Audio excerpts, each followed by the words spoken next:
Pemirsa, Pekan Olahraga Nasional atau PON ke-21 Aceh Sumut 2024 bukan hanya tentang olahraga dan prestasi. Ajang ini menjadi momen bagi daerah untuk memperkenalkan kuliner dan wisata kepada kontingen dari berbagai provinsi yang saat hadir di Aceh.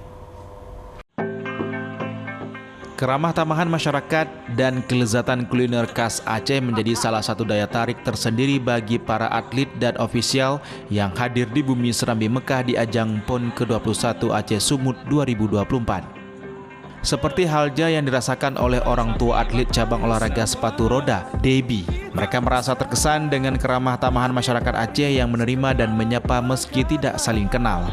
Menurut Yeni, orang tua dari Debbie, informasi yang selama ini diterima berbeda dengan kondisi Aceh. Bahkan Yeni baru kali ini menginjakkan kaki ke Aceh untuk mendampingi sang anak Debbie yang bermain di cabang olahraga sepatu roda. Aceh nih?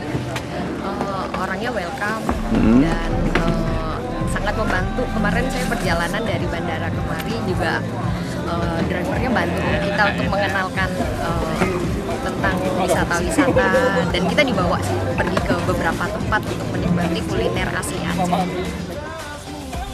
Debbie, sang atlet sepatu roda, mengaku takjub dengan keindahan Aceh.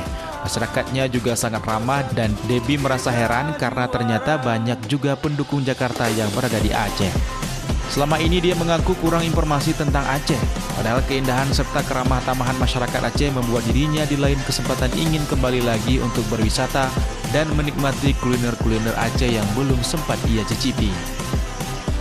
Menurut mereka, Aceh memiliki daya tarik yang sangat istimewa. Selain kuliner dan alamnya yang indah, Aceh juga memiliki wisata religi dan memiliki masjid-masjid besar dan megah di setiap daerah. Salah satu masjid yang mereka kagumi adalah Masjid Raya Baitur Rahman, Banda Aceh. Masjid nan indah dan megah tersebut selalu ramai oleh masyarakat yang hendak beribadah maupun berwisata.